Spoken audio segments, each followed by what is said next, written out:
الحمد لله الحمد لله الذي أنعمنا بنعمة الإيمان والإسلام.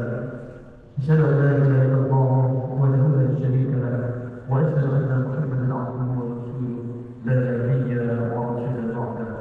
اللهم صل على سيدنا محمد وعلى آله وصحبه ورسول الله أجمعين. أما بعد، وقال الله تعالى في القرآن الكريم: أعوذ بالله من الشيطان الرجيم، بسم الله الرحمن الرحيم.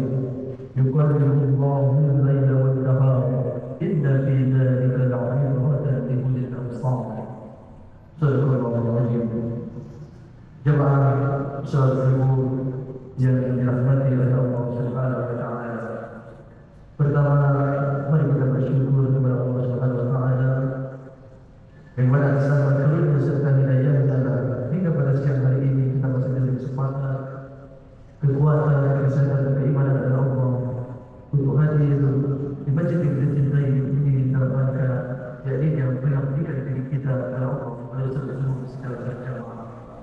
Dan tak lupa selalu berkesan untuk tercurahkan kebaikan kita yakni Nabi Muhammad sallallahu alaihi wasallam. Allahumma salli ala sayyidina Muhammad wa ala sayyidina Muhammad. Mari kita memperbanyak salawat kepada Rasulullah sallallahu alaihi wasallam.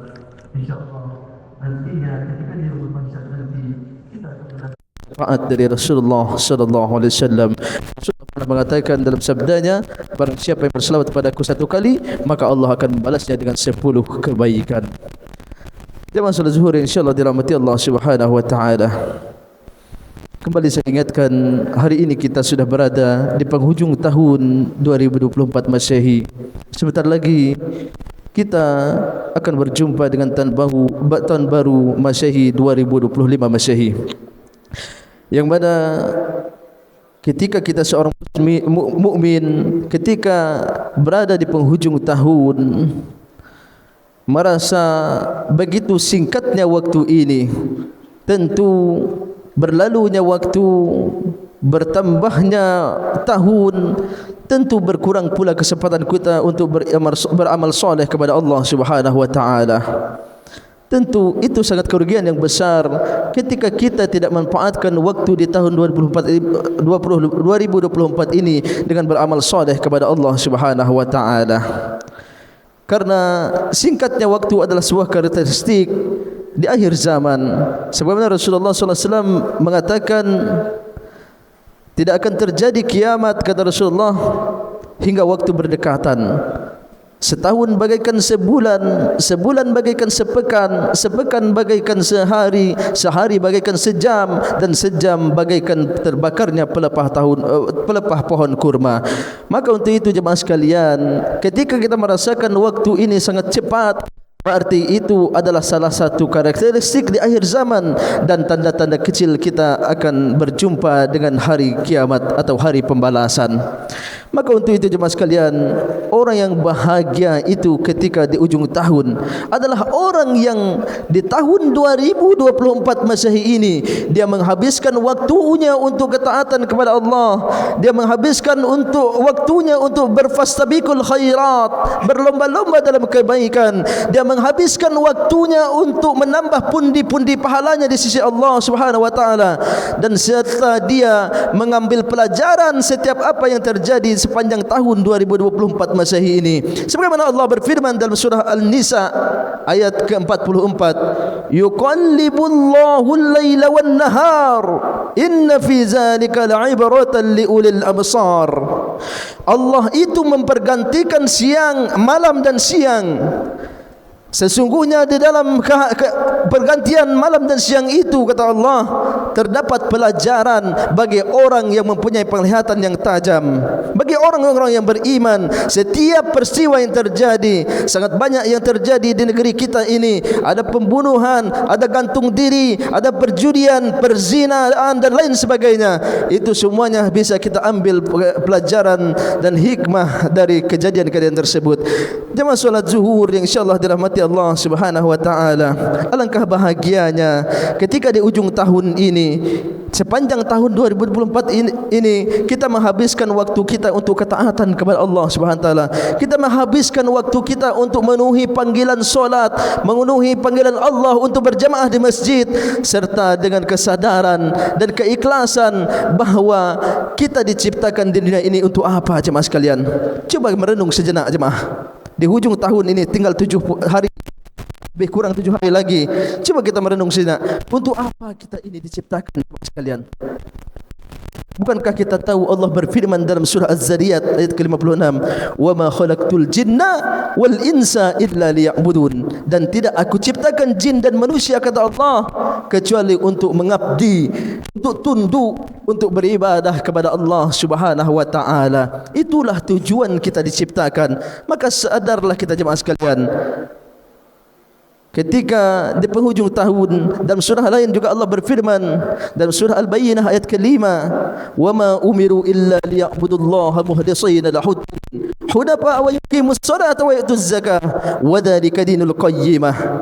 Padahal kita, mereka, kata Allah, manusia ini hanya diperintahkan untuk menyembah Allah dengan ikhlas, semata-mata menjalankan agama, menunaikan solat, menunaikan zakat.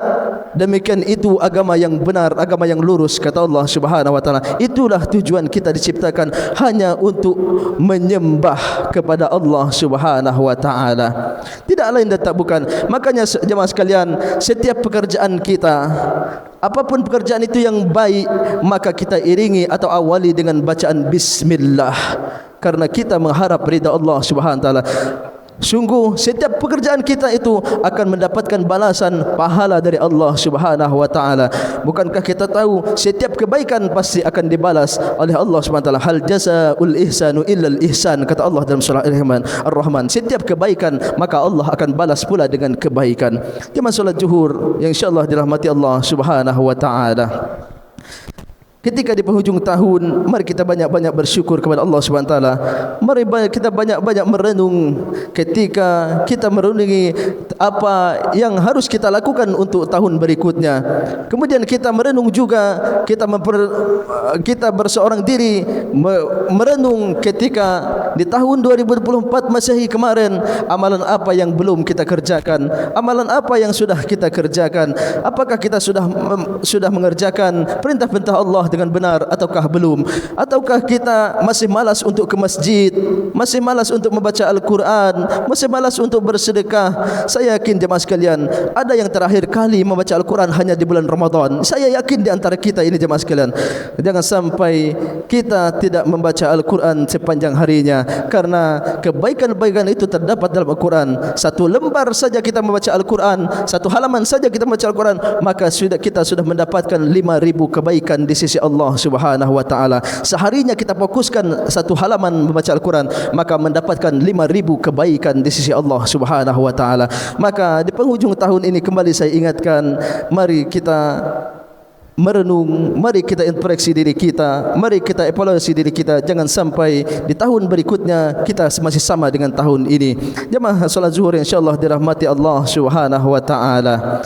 Kembali saya ingatkan yang terakhir jemaah sekalian, jangan sampai di penghujung tahun 2024 ini 31 Desember berganti tahun dengan 1 Januari. Jangan sampai kita jadikan malam itu malam bermaksiat kepada Allah Subhanahu wa taala. Jangan sampai kita jadikan malam itu malam bakar-bakaran. Jangan sampai kita malam itu jadikan malam petasan. Jangan sampai malam itu kita jadikan yang terutama, jangan sampai malam itu dijadikan untuk bermaksiat kepada Allah Subhanahu wa taala. Kebanyakan kita jemaah sekalian, baik yang sudah salat berjamaah di masjid, baik yang belum, kebanyakan di malam tanggal 31 Desember pergantian tahun 1 Januari itu dihabiskan untuk bermaksiat kepada Allah Subhanahu wa taala. Itulah cerdasnya orang Yahudi jemaah sekalian. Ketika di penghujung tahun, kenapa di tahun Masehi itu pergantian tahunnya jam 00.00 sekian.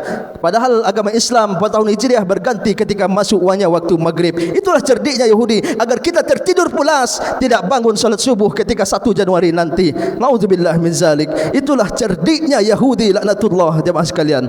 Maka jangan sampai kita terpengaruh dengan Yahudi 1 Januari, jangan sampai kita bergadang, jangan sampai kita habiskan waktu kita untuk bermaksiat kepada Allah Subhanahu wa taala. Mari kita gunakan waktu kita untuk bermuhasabah kepada Allah Subhanahu wa taala. Jemaah salat zuhur yang insyaallah dirahmati Allah Subhanahu wa taala. Demikian yang dapat saya sampaikan, mudah-mudahan bermanfaat bagi saya sendiri dan umumnya bagi jemaah sekalian. Amin ya rabbal alamin. Fa'tabiru ya ulil absar la'allakum turhamun. Assalamualaikum warahmatullahi wabarakatuh.